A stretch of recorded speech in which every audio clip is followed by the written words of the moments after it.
The humid air of Louisiana in 1859 hung heavy, thick with the scent of cypress, stagnant water, and a pervasive, almost palpable sense of unease.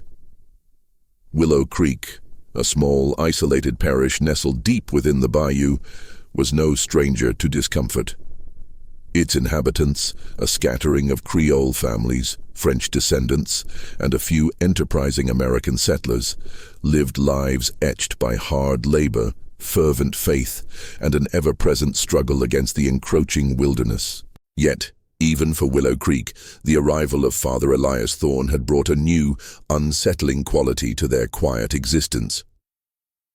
He arrived on a muggy afternoon in late spring, a solitary figure on horseback, his dark clerical attire stark against the vibrant green of the surrounding foliage.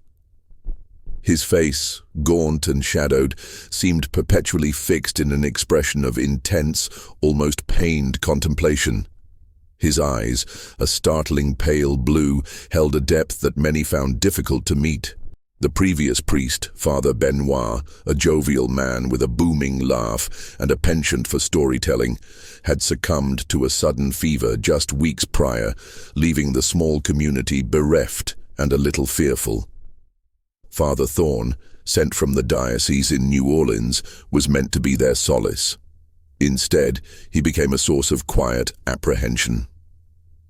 Young Antoine Dubois, a spirited boy of 12 with an insatiable curiosity, remembered the day Father Thorne first celebrated Mass.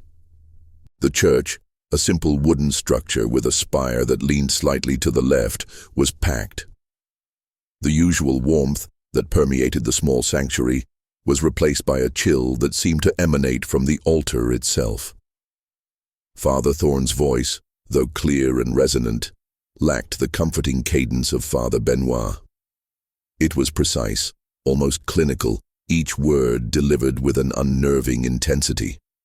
The sermon that day was a stark departure from the usual messages of hope and redemption. Father Thorne spoke of sin, not as a deviation, but as an inherent stain upon the soul, a disease that festered and corrupted. He spoke of purification, not through divine grace alone, but through sacrifice, through a profound and personal suffering that would cleanse the spirit. His gaze swept over the congregation, lingering on individuals for a moment too long, making many shift uncomfortably in their pews.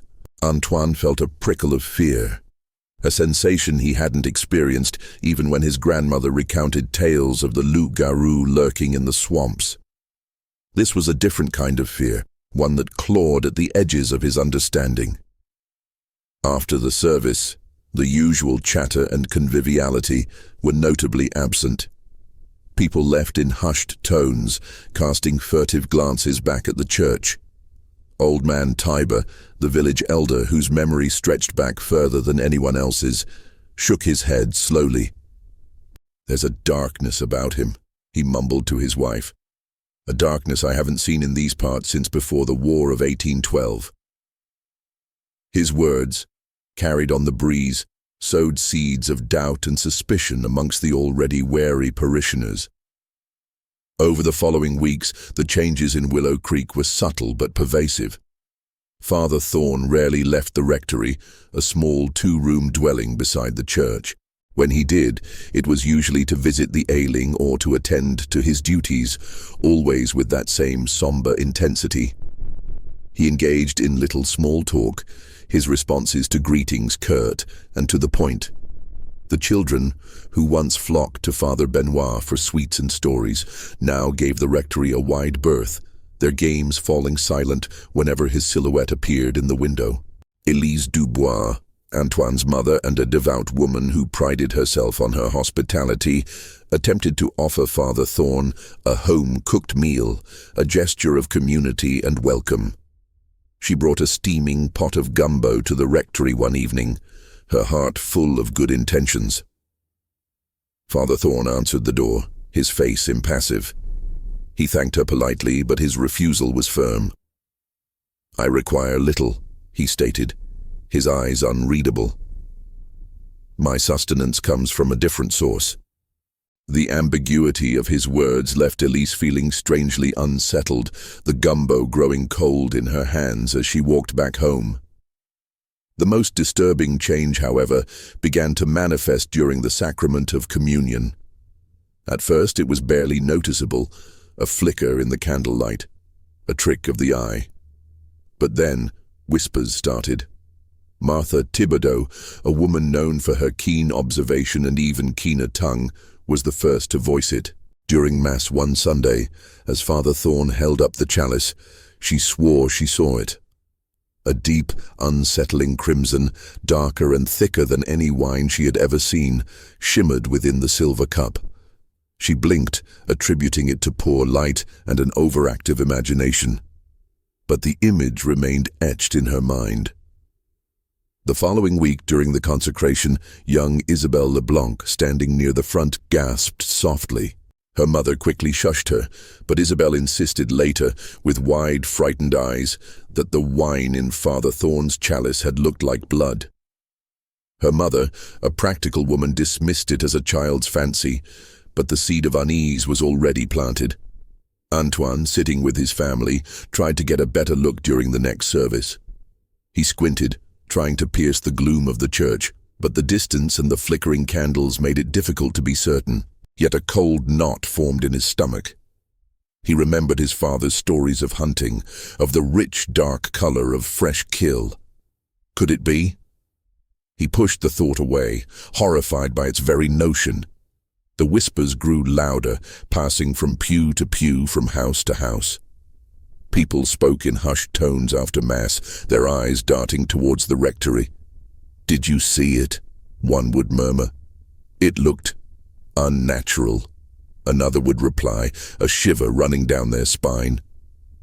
The faith that had once been their bedrock, their comfort in the face of life's hardships, was slowly being eroded by a creeping dread. One evening, as the sun dipped below the horizon, painting the bayou in hues of orange and purple, a group of men gathered at the general store, their faces grim. Jean-Luc Leblanc, Isabelle's father, a man of quiet resolve, cleared his throat. "We must speak to him," he declared, his voice firm despite the tremor in his hands. "These rumors, they are tearing our community apart. We need answers." A chorus of agreements followed, tinged with apprehension. No one truly wanted to confront Father Thorne. His aura of silent intensity was enough to deter even the bravest among them. But the fear of the unknown, the disturbing image of a chalice filled with something other than wine, was becoming unbearable. As they approached the rectory, the silence of the evening was broken only by the chirping of crickets and the distant croaking of frogs. A single lantern cast a flickering glow from within the rectory, its light seeming to shrink from the encroaching darkness. Jean-Luc raised his hand and knocked on the heavy wooden door. The sound echoed in the stillness, a stark punctuation mark in the escalating mystery of Willow Creek. They stood, a small band of worried men, waiting for the door to open, for answers that they both desperately sought and profoundly dreaded. The disturbing history of Father Elias Thorne was about to begin its dark unraveling. The heavy oak door of the rectory creaked open, revealing Father Thorne silhouetted against the warm, lamplit interior. His pale eyes, usually so distant, seemed to pierce the twilight, assessing each man standing before him. He did not invite them in. He simply stood there, a silent, expectant presence. "Father," Jean-Luc Leblanc began, his voice surprisingly steady, "we have come. As a community, there are concerns, whispers." He paused, searching for the right words. "About the sacrament." Father Thorne's face remained impassive. "Concerns about the sacrament?" He repeated, his voice low and even. "Elaborate." Pierre Dubois, Antoine's father, stepped forward. "People are saying that the wine is not wine, that it is something else, darker." He could not bring himself to say the word blood. A ghost of a smile, cold and unsettling, touched the priest's lips before it vanished. "The blood of Christ is a profound mystery, is it not, my son? A symbol of his sacrifice, his love. It is meant to be dark, for it represents the darkest moment of human history. The color. It is a reflection of a soul's purity or lack thereof. Do you truly believe it is up to your eyes to judge the nature of the divine?" His words, delivered with a calm, almost condescending authority, were a masterclass in deflection. He had not denied their accusation. He had instead reframed it, turning their doubt into a failing of their own faith. The men shifted on their feet, their resolve beginning to waver. Jean-Luc, however, held his ground. "Father, with all due respect, this is more than a matter of faith. Children have seen it. We have seen it. The color is wrong. It is unsettling the community. And your faith is so fragile that a change in color, a simple variation in the light, can break it?" Father Thorne's voice took on a sharper edge. "Perhaps this is a test, a trial, to see who among you is truly worthy, whose faith is not built on what is comfortable and familiar, but on what is true and profound." He looked directly at Jean-Luc, his gaze unblinking. "Do you doubt the Eucharist? Do you doubt the very promise of salvation?" The question hung in the air, a loaded accusation. In a time and place where questioning a priest's actions was akin to questioning God himself, Father Thorne's words were a formidable weapon. The men, steeped in a lifetime of religious obedience, felt their courage falter. Jean-Luc, unable to find a suitable response that wouldn't sound sacrilegious, simply shook his head. "We mean no disrespect, Father," he said, his voice now a whisper. "We only seek to understand." "You seek to understand what is not for you to understand," the priest replied, his voice a low hum. "Leave these matters to me. Attend to your crops, your families, and pray for the strength to overcome your doubts." With that, he began to close the door. Pierre, frustrated and unwilling to be so easily dismissed, pushed his hand against the door. "Father, this is not a doubt of faith, it's a doubt of you. Where is the wine you use? Show us. Prove us wrong." A flicker of something, not anger but a cold, dangerous fury, crossed Father Thorne's face. His hand shot out and clamped down on Pierre's wrist with surprising strength. Pierre winced, a gasp escaping his lips. "You do not tell me what to do, son of man," the priest hissed, his face inches from Pierre's. "Do not presume to command a servant of God. You have been warned." He released Pierre's arm, and the men stumbled back, shocked by the sudden display of power and menace. Without another word, Father Thorne pulled the door shut, the heavy thud of the latch echoing in the night. The men stood in stunned silence, their faces illuminated by the pale moonlight, the humid air now thick with a fear far more profound than before.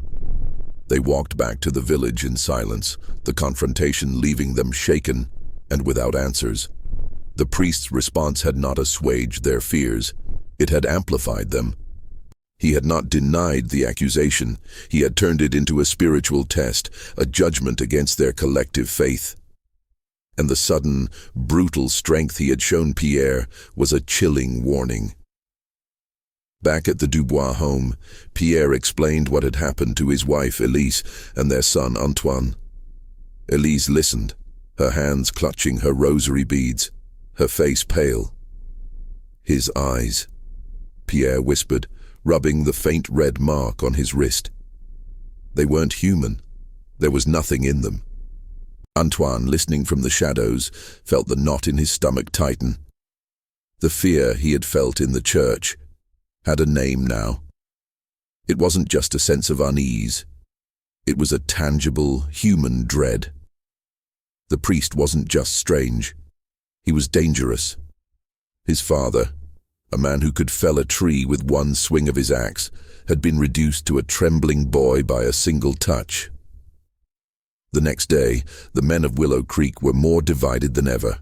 Some, frightened by Father Thorne's reaction, insisted they should leave the matter alone. "It's a warning from God," one old man said, "for our lack of faith." Others, like Jean-Luc and Pierre, were more resolved.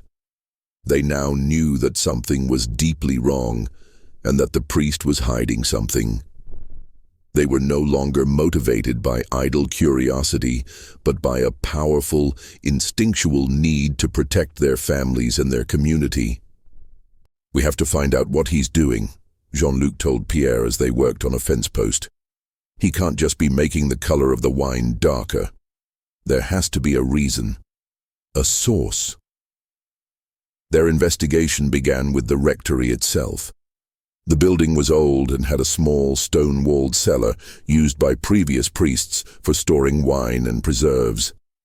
The men decided they would have to find a way to get inside. It was a risky plan, a sacrilegious act in their eyes, but what choice did they have? The priest's silence had forced them into action. They planned to wait for a night when Father Thorne was out on one of his rare calls to the sick. They knew his movements were predictable. He always visited the most gravely ill around sundown. The night arrived with a full moon, its silver light casting long skeletal shadows of the cypress trees. Antoine, unable to sleep, watched from his window as his father and Jean-Luc, armed with a lantern and a crowbar, crept through the tall grass toward the rectory.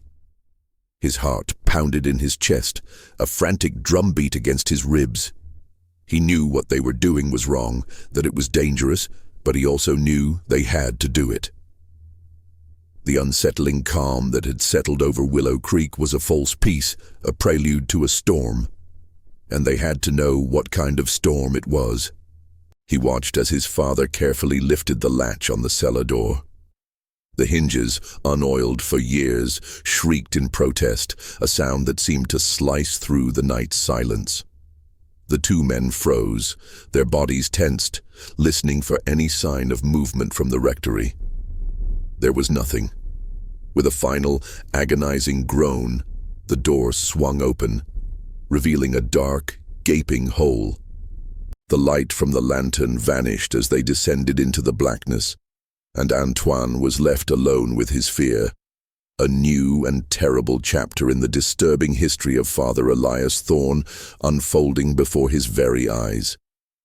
Pierre and Jean-Luc descended into the cellar, the air growing colder and denser with each step. The smell was the first thing they noticed, not the familiar scent of damp earth and aging wine, but something else, a coppery metallic smell, acrid and sickly sweet, that made the hairs on the back of their necks stand up. "What is that smell?" Jean-Luc whispered, his voice low and strained. "I don't know," Pierre replied, holding the lantern higher. The light bobbed and flickered, casting long, dancing shadows on the stone walls. The cellar was small, a single room with a low ceiling. Against one wall, a wooden rack held a few bottles of wine, but they were coated in a thick layer of dust, untouched for years. On the opposite wall, a small, crudely fashioned wooden table held a collection of vials, jars, and strange instruments. The sight made their blood run cold. There were no religious artifacts, no signs of the usual priest's activities. Instead, the scene before them looked more like a strange laboratory. A large earthenware basin sat in the center of the table, and next to it, a collection of empty glass bottles, some with a reddish residue at the bottom. Jean-Luc's gaze fell upon a leather-bound journal lying open on the table. "Look at this," he said, his voice barely a whisper. Pierre moved closer, holding the lantern's light over the pages. The handwriting was neat and precise, but the content was chilling. It wasn't a diary or a prayer book. It was a log, a meticulous record of what appeared to be experiments. Pierre's eyes widened as he read a passage aloud. Subject 3, Widow Marie, symptoms, chronic cough, weakness, progress. Initial cleansing rituals have proven effective. The host has been prepared, a mixture of the soul's essence and the sacrament. She shows signs of increased vitality. The process is taxing, but the results are promising. The sacrifice of a small portion of my own essence is required to begin the purification. A willing vessel is key. What in the good Lord's name is he talking about? Jean-Luc asked, his face a mask of horror. Cleansing rituals? Host? What does he mean, a willing vessel? The more they read, the more twisted the narrative became. The journal was a chronicle of Father Thorne's self-proclaimed mission. He believed that the human soul was corrupted by sin, a kind of spiritual disease that could be cured not by faith alone, but by a physical and psychological cleansing process. The host was a vile concoction of his own creation, and the purification was an agonizing, drawn-out process he performed on those who were suffering from various ailments. "He's not just using blood," Pierre said, his voice thick with revulsion. "He's taking blood from himself, from the sick." They found another page with a detailed diagram. It showed a strange, intricate contraption, a system of tubes and a pump connected to a large metal container. Below the diagram was a note. A more efficient method for extraction, less reliance on the host's willpower. "This is madness," Jean-Luc breathed, his mind reeling. "He's a madman. He's not a priest at all. He's a leech, a parasite." As they rummaged through the small lab, they made a final sickening discovery. Tucked away in a corner, hidden behind a stack of crates, was a small, ornate silver box. Jean-Luc, his hands trembling, opened it. Inside, nestled on a velvet cushion, was a single silver vial. It was filled with a deep, dark liquid. The same dark, unsettling crimson they had seen in the chalice. It had a thick, viscous quality to it, and the air around it was heavy with that coppery smell. "This is it," Pierre said, his voice hollow. "This is what he's using. He's serving this to people." Suddenly, they heard a sound from the top of the stairs, the sound of footsteps, heavy, slow, and deliberate. The sound of the door above them swinging open. They froze, their hearts pounding in unison. The lantern light flickered and died, plunging them into absolute darkness. "I know you are down there," Father Thorne's voice echoed, cold and calm, down the stone steps. "I know who you are, and I know what you have seen." A wave of pure terror washed over Pierre and Jean-Luc. They were trapped. They could hear the scraping of a match, followed by a sudden burst of light. Father Thorne stood at the top of the stairs, a single lantern in his hand, his gaunt face a mask of furious disappointment. He began to descend, his silhouette growing larger and more menacing with each step. "You have committed a grave sin," he said, his voice a low growl. "You have trespassed on sacred ground. You have doubted the work of God. And for that, you must be cleansed." Pierre and Jean-Luc scrambled to the back of the cellar, their hands searching for an escape, but there was none. They were cornered. Father Thorne reached the bottom of the stairs, his eyes gleaming with a terrifying, zealous light. He held up a small wooden crucifix.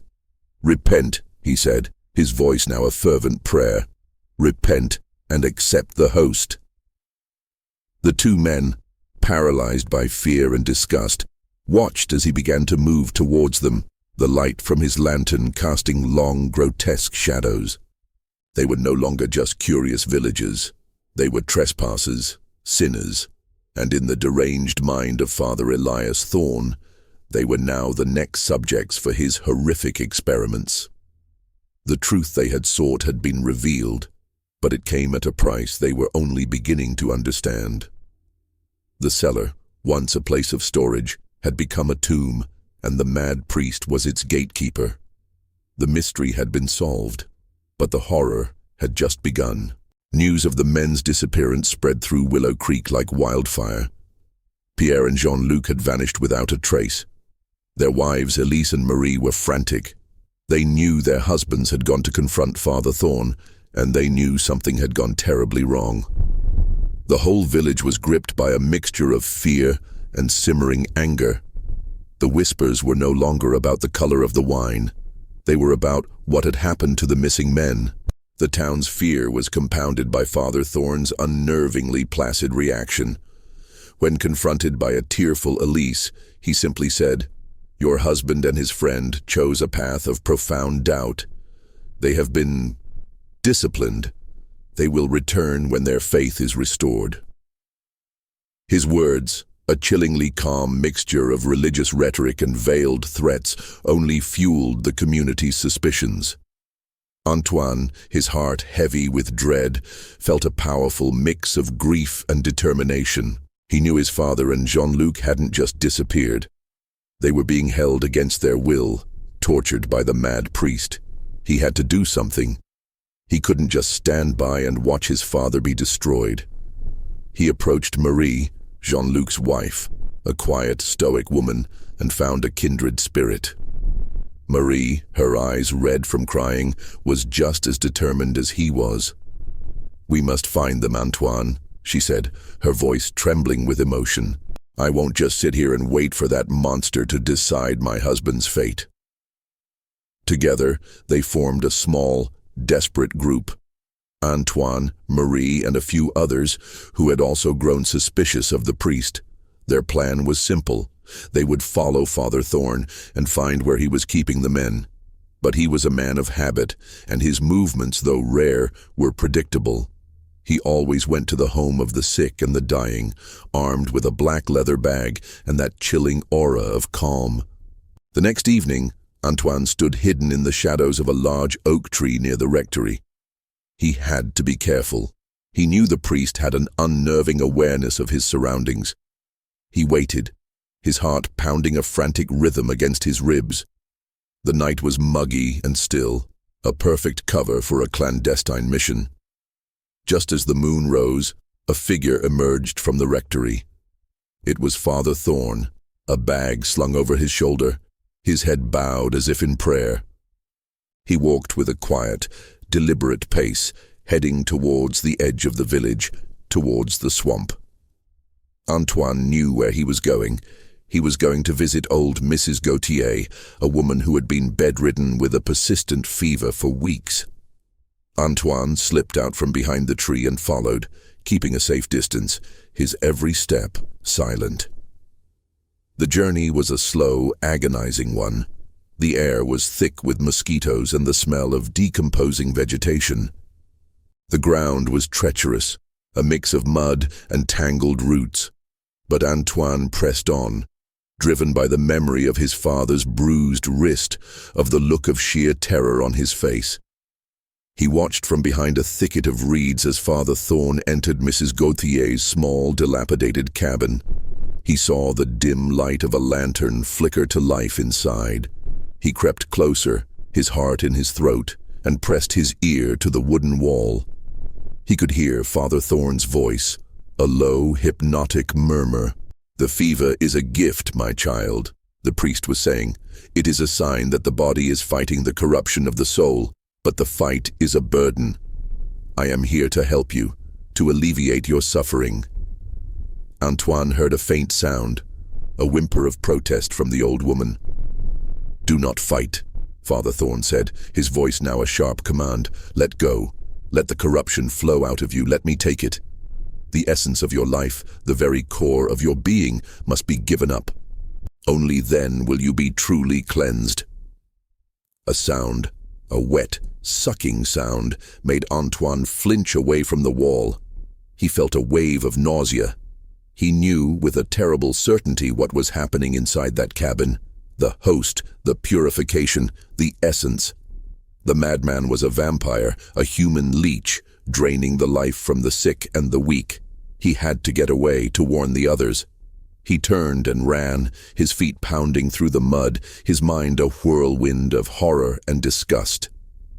He burst into the general store where Marie and the others were waiting, their faces etched with anxiety.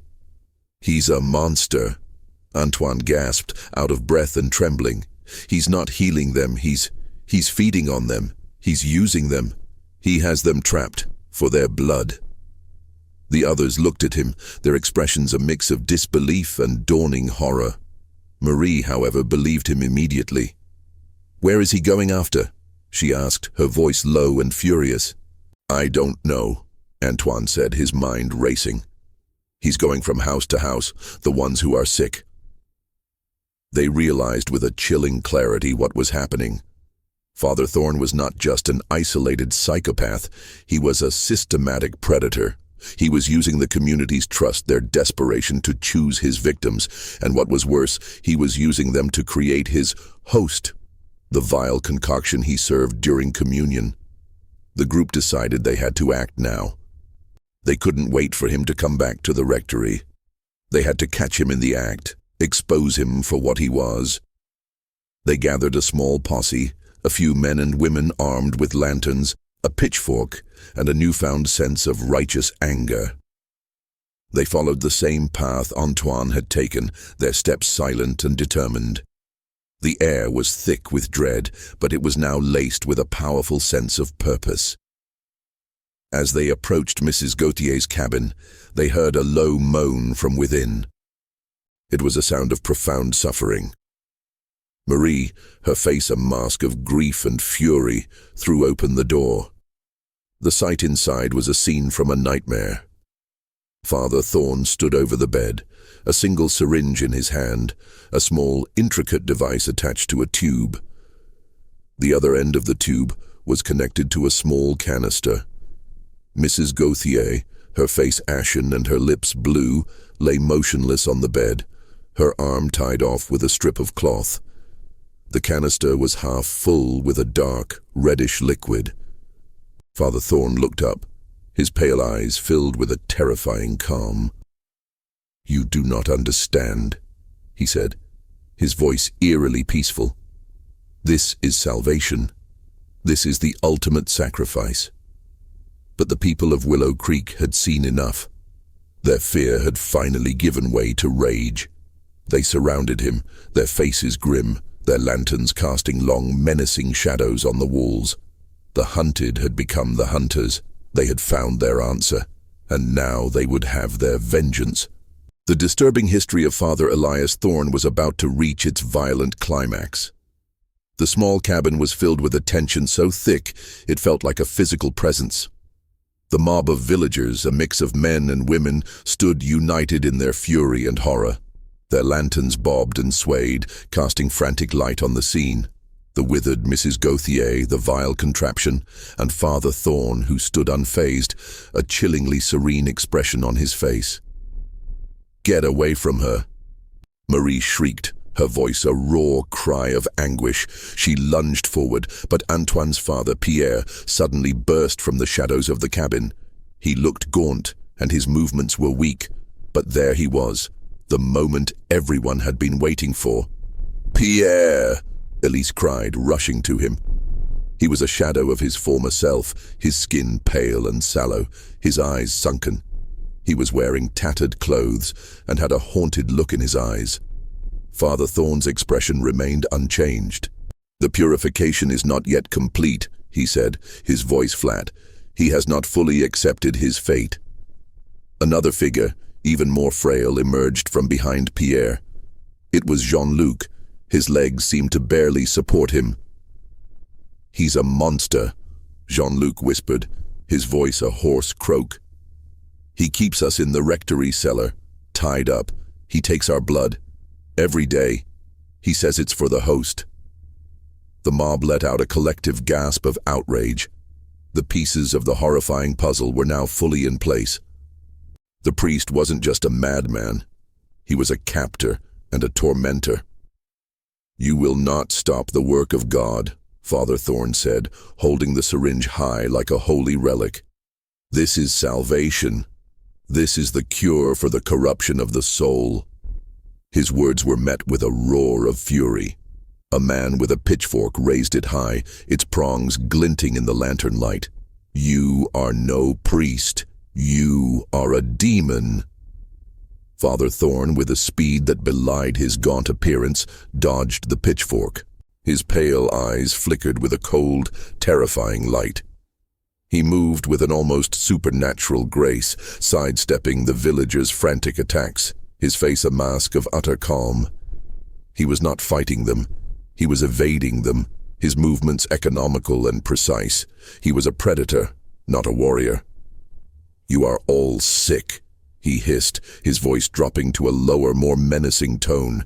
"Your souls are stained with doubt, with greed, with lust. I must purify you, all of you." He threw a small vial on the ground, and it shattered, releasing a pungent, coppery smell. The villagers recoiled, their noses wrinkling in disgust. In the brief moment of confusion, Father Thorne slipped through the open door and into the darkness. "After him!" Antoine's father, Pierre, yelled, his voice surprisingly strong despite his weakened state. "He's going back to the rectory. He'll use the communion. He'll poison the whole village." The men, their fury renewed, gave chase. Antoine, despite his mother's pleas, followed them, a small lantern in his hand. He knew he had to see this through. He couldn't let this monster get away. The chase was frantic. Father Thorne, despite his seemingly weak constitution, was surprisingly fast. He weaved through the trees and across the muddy ground with an unsettling grace. The villagers, weighed down by their anger and their fear, struggled to keep up. They reached the rectory just as Father Thorne slammed the front door shut. The men, their faces grim, surrounded the building. They knew there was no way out. They had him cornered. The rectory was silent, the only light coming from the flickering flames of the villagers' lanterns. They tried the door, but it was locked. They began to pound on it, their fists and feet thudding against the old wood. "Come out, Thorne!" Jean-Luc yelled, his voice hoarse. "This is over. You're finished." A voice, calm and full of an unnerving certainty, drifted from an open window on the second floor. "You are mistaken. This is not the end. This is the beginning of a new, purified Willow Creek." Suddenly a loud crash echoed from inside, the sound of shattering glass. The men rushed to the side of the rectory, peering through the window. They saw Father Thorne, his face contorted in a mix of pain and pleasure, cutting his own arm with a small, sharp knife. He held a small silver basin beneath the wound, letting the blood drip into it. He was performing his own perverted version of a sacrifice. "No!" one of the villagers screamed. "He's going to use his own blood for the communion." The men rushed back to the front door, their faces pale with a new kind of horror. He wasn't just taking blood from the sick and the weak. He was now using his own. He was the ultimate source, the wellspring of his own twisted concoction. They had to stop him. With a unified roar of determination, they broke down the door. The wood splintered, the hinges gave way, and they rushed inside, their lanterns held high. The rectory was a scene of chaos. Papers were scattered everywhere. Books were torn from their shelves, but the priest was nowhere to be found. "The cellar," Antoine's father yelled, pointing to the small wooden door at the back of the room. They rushed to it, their hearts pounding. The cellar door was open. They descended into the darkness, the coppery smell assaulting their senses. They found him there, at his makeshift lab. He was stirring the concoction, his eyes gleaming with a manic light. "You are too late," he said, his voice a triumphant whisper. "The host is prepared. The purification is complete." The men lunged at him, but he was ready. He threw a jar full of the foul liquid at their feet. It shattered, and the smell was so overwhelming that the men stumbled back, gagging. In that moment of confusion, Father Thorne moved with a terrifying speed. He grabbed a lantern and threw it at the vials on his table. The glass shattered, the vials of his terrible creation catching fire in a sudden, violent burst of flames. "No!" Pierre screamed, but it was too late. The small cellar was now a raging inferno. The heat was unbearable and the smoke was thick and acrid. The villagers stumbled back up the stairs, coughing and choking, their faces streaked with soot. They burst out into the night air, gasping for breath, their eyes wide with a mix of relief and terror. The flames rose higher and higher, licking at the wooden walls of the rectory. They watched, their hearts a mixture of anguish and a terrible kind of catharsis, as the fire consumed the building, the flames roaring like a hungry beast. They had stopped him. They had defeated the monster who had brought so much fear and death to their small town. But the victory felt hollow. The rectory was a pyre, and somewhere inside the mad priest was burning. But what about the villagers he had poisoned? What about the others he had trapped? The truth of what had happened in that cellar, the full extent of his depravity, was now buried under a mountain of ash. The disturbing history of Father Elias Thorne had reached its brutal end, but the town of Willow Creek would never be the same again. The fire raged through the night, a beacon of destruction that cast a hellish glow over the bayou. By morning, all that remained of the rectory and the church was a smoking pile of charred timber and a single defiant cross that, for a moment, had seemed to resist the flames before finally collapsing into the smoldering ruins. The people of Willow Creek, haggard and exhausted, stood in a silent vigil, watching their spiritual center become a grave. Pierre and Jean-Luc, weak but alive, were immediately taken home and tended to by their wives. The full extent of their ordeal was a terrible thing to behold.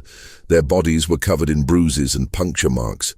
They spoke of days, perhaps weeks, of being kept in the dark, cold cellar, of being tied up and having their blood drawn by the mad priest. The details were murky, and their minds seemed to have mercifully blocked out some of the more horrific specifics. But the truth was clear enough. Father Thorne had been using them as a living larder, a source for his foul communion. The discovery of the bodies, or what was left of them, in the ashes of the rectory would forever haunt the villagers. The coroner, a dour man from New Orleans who had to make the long trip to Willow Creek, confirmed that there were several sets of remains, some unrecognizable. They were the bodies of those who had been sick and had gone to the priest for his cleansing rituals, the victims of his depraved experiments. Their families mourned, their grief a silent weight on the community, a palpable anger directed at the monster who had used their faith against them. For young Antoine, the events of the last few days were a blur of terror and triumph. He had faced down the monster that had terrorized his town, and he had helped save his father. But the victory felt hollow. He looked at his father, his once strong and vibrant frame now gaunt and frail, and a deep, cold sadness settled in his heart. The price of their discovery was a heavy one. Life in Willow Creek tried to return to normal, but it was a new normal, forever scarred by the events. A new priest from the diocese in New Orleans arrived. Father Thomas, a kind older man with a gentle smile and a comforting presence, did his best to reassure the community. But a palpable tension remained. The church, once a place of comfort and solace, was now a painful reminder of their deception. The communion, once the holiest of sacraments, was now a source of deep-seated revulsion for many. The idea of drinking the blood of Christ now conjured up the chilling image of the mad priest's chalice, filled with a dark, human concoction. The community, once so close-knit and trusting, was now fractured by suspicion and fear. Every stranger who arrived in town was eyed with suspicion. Every illness, no matter how small, was met with a new, dark dread. The people of Willow Creek had been robbed not just of their peace, but of their innocence. They had been taught, in the most brutal way possible, that evil could wear the face of piety. Antoine's father, Pierre, slowly began to recover, but he was never the same. He was more reserved, his eyes holding a haunted quality that never quite went away. He had nightmares, and he would sometimes wake up in the middle of the night, gasping for air, his hands clutching his throat. He had a deep, visceral distrust of the church, and he refused to go to Mass, a source of great pain for his devout wife, Elise. One evening, Antoine found his father sitting on the porch, staring out into the darkness of the bayou. "What happened in the cellar, Papa?" Antoine asked, his voice soft. Pierre was silent for a long time. Then he spoke, his voice a low whisper. "He was a lunatic, Antoine. A true, pure madman. He truly believed he was doing God's work. He would talk about cleansing our souls, about the purity of blood, about using our essence to bring a new kind of life to the community. He was insane, but he was so convincing. He would look into your eyes, and you would see nothing but a terrifying conviction. And in a way, that was the most horrifying part of all. The fact that he truly believed what he was doing was right." Antoine felt a shiver run down his spine. The thought of a man so consumed by his own warped righteousness was more terrifying than any monster. A monster, at least, was a force of nature. But this was a human being, with a human mind and a human soul twisted by his own perverted beliefs. The remains of the rectory were eventually cleared away, and the people of Willow Creek began to rebuild. A new church was erected on the same spot, a new testament to their resilience. But the scars remained. The history of Father Thorne was now a dark stain on their collective memory, a cautionary tale whispered in hushed tones to their children. Years passed, and Antoine grew into a man. He moved away from Willow Creek to New Orleans, where he became a journalist. A man who sought to uncover the truth and expose the darkness that lurked beneath the surface. He would write about a number of things, but he never forgot his hometown. He never forgot the terrifying events of that fateful year. He would sit in his small office, the gaslight casting long shadows on the walls, and he would write. He would write about the history of Willow Creek, about the priest who served blood instead of wine, and about the terrible truths that people were capable of believing.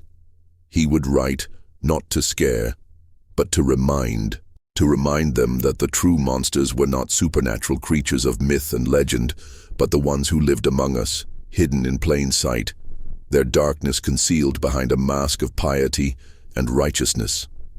The story was over. But the disturbing history of Father Elias Thorne would live on, a chilling reminder of the fragility of faith and the darkness that can take root in the human soul. The fear had finally subsided, but the scars would never truly heal. The rebuilding of the church was a slow, arduous process, but it was a necessary one. It was a tangible act of defiance against the shadow that Father Thorne had cast over Willow Creek. The community worked together, their shared trauma now a fragile but binding common thread. The new church, a little more modern and sturdier than the one before it, was a symbol of their resilience. But the whispers never truly stopped. Antoine, now a young man in his 20s, was a regular presence in New Orleans, but he often returned to Willow Creek. He couldn't stay away. The place was a part of him, a part of his story, and a part of the reason he was so driven to seek out the truth. He would sit on the porch of his family home, listening to the new priest, Father Thomas, and his father, Pierre, discussing the latest news from the city. But the conversations were always laced with an underlying tension. Pierre, though he had physically recovered, was still a man haunted by the past. He never spoke of the cellar, never spoke of the priest. It was a silent, unspoken wound. Antoine's career as a journalist was taking off. He had a keen eye for detail, a relentless need to get to the truth, and an uncanny ability to connect with people and make them talk. He was writing a series of articles on the human condition, on the dark side of humanity. He was drawn to stories of psychological terror, of the monsters who lived in the light of day. He was, in a way, writing the very story he had lived. He was exorcising his own demons, one article at a time. He often thought about Father Thorne. He had seen the madness in his eyes, had witnessed the horrific experiments. But he had also seen the way the man had managed to bend the community's will, to make them question their own senses, their own faith. He had seen the power of manipulation, of charismatic lunacy. It was a terrifying thought. That one man, armed with nothing but his own twisted conviction, could bring a whole community to its knees. The legacy of Father Thorne was not just in the physical scars on his father's body or the empty places in the village. It was a psychological stain, a deep-seated distrust that permeated every aspect of life in Willow Creek. The new priest, Father Thomas, did his best to heal the wounds, but some wounds were too deep to heal. He tried to bring back the warmth and the joy that had once been a part of their faith, but the specter of the dark chalice always hung in the air, a silent, sickening reminder. Antoine, during one of his visits, went to the grave of the victims. A simple stone marker stood where the rectory had once been, a quiet testament to the lives that had been lost. He knelt there, a single red rose in his hand. He was not mourning them, he was acknowledging them. He was acknowledging the fact that they were not just victims, they were a part of a larger, more horrifying story. They were a part of the darkness that had descended on Willow Creek. He was sitting in his family home, rereading his notes from his articles, when his mother, Elise, came in with a cup of tea. She sat down, her face drawn. "You still think about it, don't you?" She asked, her voice soft. "About him?" "Every day, Mama," Antoine replied. "I have to. It's why I do what I do. I have to understand how a man can be so evil, and how a whole community can fall for it." Elise sighed and took a sip of her tea. "It wasn't his evil, Antoine. It was our blind faith. We were so used to being told what to believe, we never thought to question. We saw what we wanted to see, a man of God, a healer. He was a master of disguise." Her words were a sobering realization for Antoine. The true horror was not the priest's madness, but the community's complacency. The story was not just about a monster, it was about a town that had been too trusting, too afraid to question. It was a story about the darkness that resides not just in the hearts of the evil, but in the blind spots of the good. Antoine's thoughts returned to the journal they had found in the cellar. He had given it to the authorities, but he had copied down some of the most chilling passages. The meticulous detail, the cold, scientific language the priest had used to describe his heinous acts. It was a document of pure, unadulterated madness. It was not just a journal, it was a manifesto. A testament to a mind so broken, so twisted, that it had created its own perverted version of reality.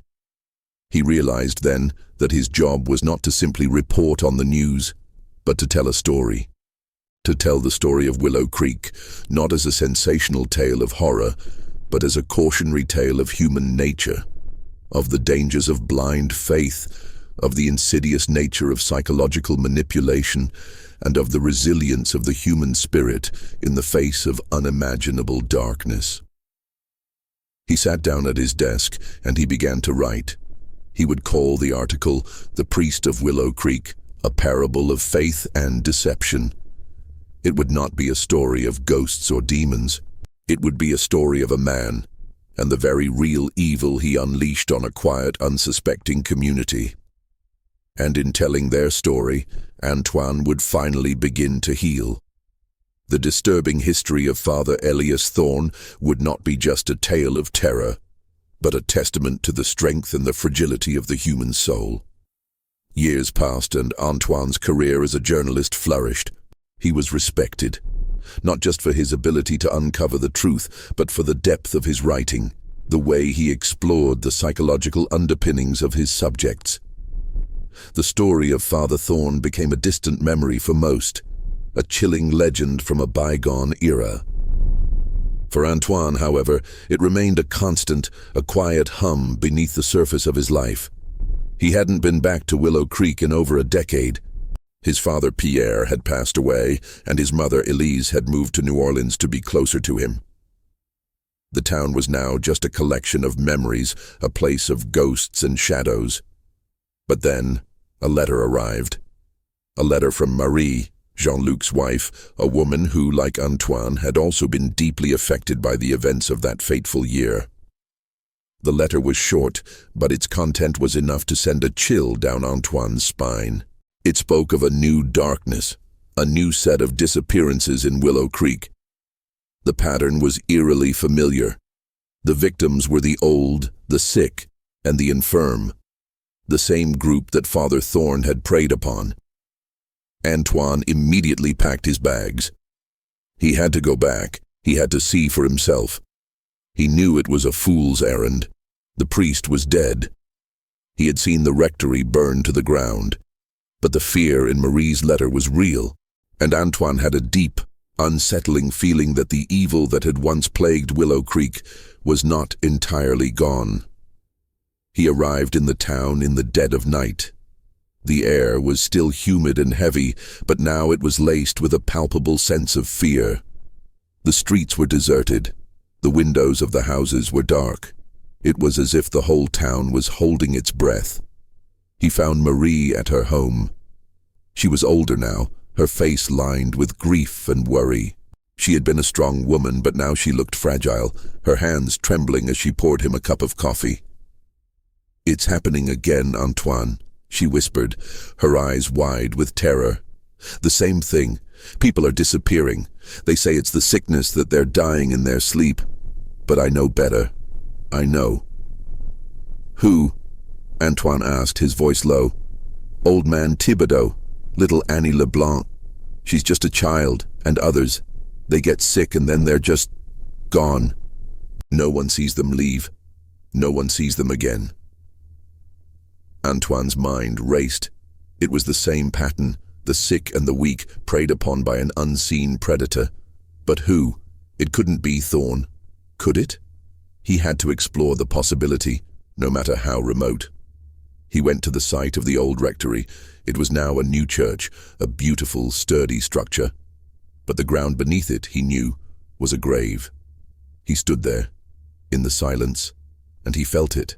Not a presence, but a residue of evil, a lingering shadow. It was as if the ground itself remembered the horror that had taken place there. He began to investigate. He spoke to the families of the victims. They were afraid to talk, but Antoine's gentle, insistent questioning slowly broke down their resistance. They spoke of a kind stranger, a man who had visited their loved ones just before they disappeared. A man who was a doctor, or at least he claimed to be.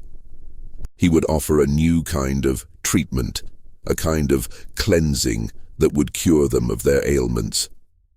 The words made Antoine's blood run cold.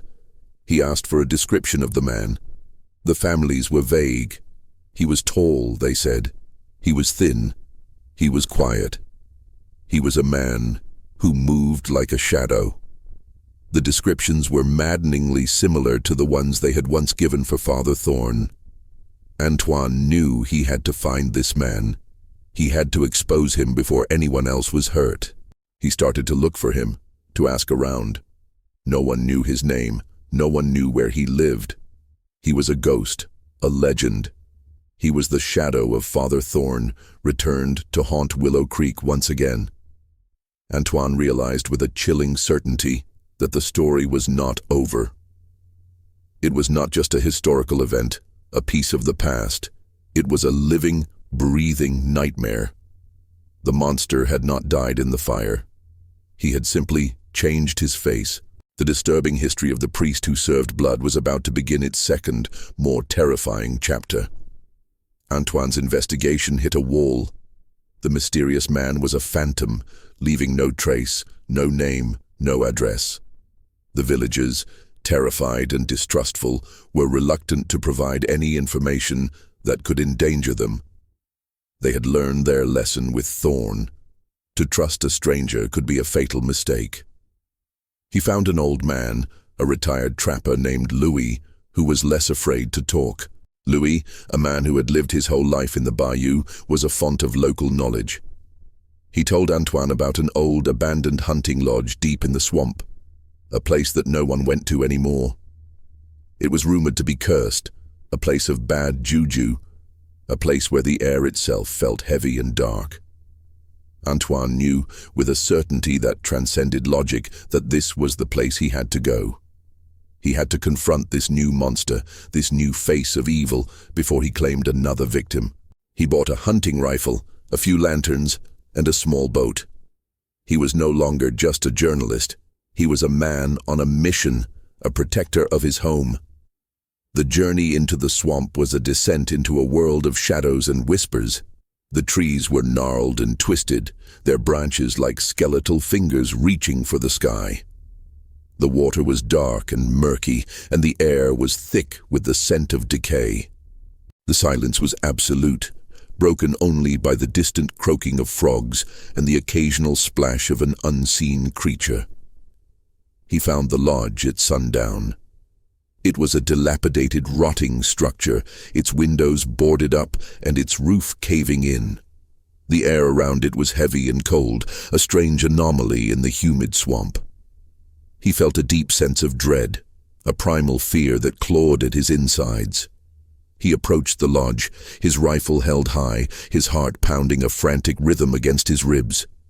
He pushed the door open, and a wave of coppery, sickly sweet smell hit him like a physical blow. The same smell he had smelled in the cellar of the old rectory, the smell of Thorne's host. He moved through the lodge, his lantern held high. The inside was a chaotic mess of old hunting equipment and discarded furniture. But in the center of the room, on a crude wooden table, was a collection of vials, jars, and strange instruments. And in the center of the table was a large, earthenware basin, the very same basin from Thorne's cellar. Antoine felt a wave of nausea. He was not just a copycat. He was a direct connection. This was a man who had studied Thorne, who had emulated his methods, his madness. He was a disciple, an apostle of the dark faith. Suddenly a voice, a calm, low voice, came from the shadows. "I knew you would come. I knew you would find me. You have a similar soul to mine, a seeker of truth. But you are also a fool. You are not a protector. You are a destroyer." A figure emerged from the darkness. He was tall and thin, his face gaunt and shadowed. His eyes were a startling pale blue, the very same eyes that Antoine had seen so many years ago. It was him, Elias Thorne. Antoine stared, his mind reeling with disbelief and terror. But you were dead. I saw the rectory burn. I saw the bodies." "Did you?" the man asked, a cold smile on his lips. "You saw what I wanted you to see. I had an escape route, a tunnel I dug beneath the rectory. And the bodies, they were not mine. They were the bodies of my faithful, the ones who had fully accepted their purification. They were willing sacrifices." Antoine felt a wave of cold horror. It was all a lie. The fire, the death, the ending. It was a ruse, a deception to throw them off his trail, to allow him to continue his heinous work in the shadows. He had not just survived, he had thrived. He had used the fear and the trauma of the fire to his advantage, disappearing into the swamp, a ghost of a man, a phantom of a priest. "You have come a long way, young man," Thorne said, his voice laced with a strange kind of admiration. "You have a strong soul, but it is corrupted. It is stained by your doubt, your anger, your need for vengeance. I can cleanse you. I can purify you. I can make you whole." Thorne held up a small, empty vial. "You will be my masterpiece, my ultimate purification, the source of a new, more potent host. Your soul, cleansed and pure, will be the salvation of all who drink of you." Antoine raised his rifle, his hands trembling. "No," he said, his voice firm. "You are a monster. You are a devil. I will not let you hurt anyone else." "You are a coward," Thorne said, his voice now a low growl. "You are not a man of faith. You are a man of fear." He moved with a sudden, terrifying speed, grabbing a handful of a strange, powdery substance from a jar and throwing it at Antoine's face. Antoine stumbled back, his eyes burning, his throat seizing up. The coppery smell was overwhelming, and he felt a wave of dizziness. He collapsed to his knees, his vision blurring, his mind a whirlwind of confusion and terror. He was a fool. He had come here alone, thinking he could defeat a monster. But this was not just a monster. This was a man who had survived a fire, a man who had a plan for every eventuality. He was a master of manipulation, a master of deception. He was the ultimate predator, a man who had feigned his own death to escape justice. As his vision faded to black, he heard Thorne's voice, a triumphant whisper in the darkness. The first step to purification is death, the death of the soul, the death of the self. Welcome, Antoine. You are now a part of my disturbing history. Antoine woke up with a searing pain in his head and a deep sense of dread. He was in the dark, his hands and feet tied. The air was cold and damp, and the coppery smell was overwhelming. He was in a small, stone-walled room, a makeshift cellar. The lodge, he realized. He was now a captive, a subject, a victim. A lamp flickered to life, and the gaunt, unsettling face of Elias Thorne emerged from the shadows. He was holding a small silver basin, and he was smiling. Not a kind smile, but a cold, terrifying one. "You are a magnificent specimen, Antoine," Thorne said, his voice a low hum. "Your soul is a beacon, full of rage, full of pain, full of the purest, most potent kind of emotion, the perfect sauce for the host." Antoine tried to speak, but his throat was dry. He could only manage a choked, guttural sound. "Do not fight it," Thorne said, his voice now a low, hypnotic murmur. "Let go. Let the corruption flow out of you. Let me cleanse you." Thorne placed the basin on a small table and began to prepare his instruments. He was meticulous, his movements precise and deliberate. He spoke as he worked, a steady stream of maniacal rhetoric. He spoke of God, of sin, of salvation. He spoke of his mission, of his new, purified world. He was a madman, a true, pure madman, and Antoine was now his final project. He felt the cold prick of a needle on his arm. He winced, but the pain was distant, a small detail in a larger, more horrifying picture. He felt the pull, the slow, steady drain of his life force. He felt himself growing weaker, his vision blurring, his mind growing foggy. He was losing his fight, his will, his very essence. But then he saw it, a small dark shape scurrying across the stone floor. A rat. It scurried past Thorne's feet, and in that brief moment of distraction, Antoine saw his chance. He had been a journalist, a man of action, a man who sought the truth. He would not die as a victim. He would die as a fighter. With a sudden, violent surge of adrenaline, he pulled against his bindings. The ropes, old and frayed, began to give way.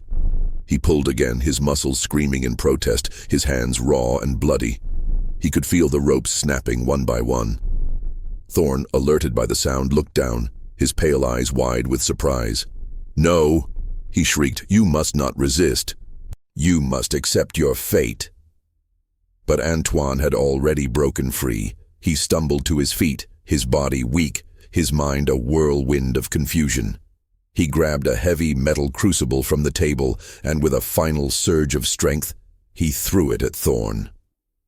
The crucible hit him square in the head. Thorne cried out in pain and stumbled back, his hands clutching his bleeding scalp. He fell against the table, sending the vials and jars of his foul creations crashing to the floor. The glass shattered, the liquid spilling across the stone floor. Antoine, his vision blurred, grabbed the lantern and with a last, desperate act, threw it at the spillage. The flames erupted, a sudden, violent burst of light and heat. Thorne, still dazed, looked up, his eyes wide with terror. He screamed a high-pitched, inhuman sound as the flames engulfed him.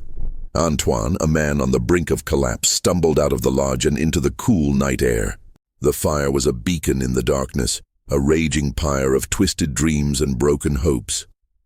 He watched, his body trembling, as the fire consumed the lodge, the flames roaring like a hungry beast, the heat a comforting presence against the cold of the swamp. He had done it. He had defeated him. He had faced his greatest fear, his greatest tormentor, and he had won. He had killed the monster, the man who had brought so much pain and suffering to his home. But the victory felt hollow. He was still a man haunted by the past, a man scarred by a memory he could never erase. He returned to Willow Creek, a ghost of his former self. He told his story, and the villagers, their faces etched with a mixture of terror and awe, listened in silence. They knew. They had always known deep down that the darkness was not gone. But now, it was finally gone for good. Antoine did not become a hero. He did not become a legend. He returned to New Orleans, a man broken but not beaten. He would write his articles, his stories of human darkness and human resilience. He would live his life, a testament to the disturbing history of a priest who had served blood, a history that would forever be a part of him, a part of his story, and a part of the enduring mystery of Willow Creek. The story was over. The journey was complete, but the legacy of Father Elias Thorne would forever be a part of the human soul, a chilling reminder that the most terrifying monsters are not born, but made, and that the greatest evil is not a supernatural force, but a human one.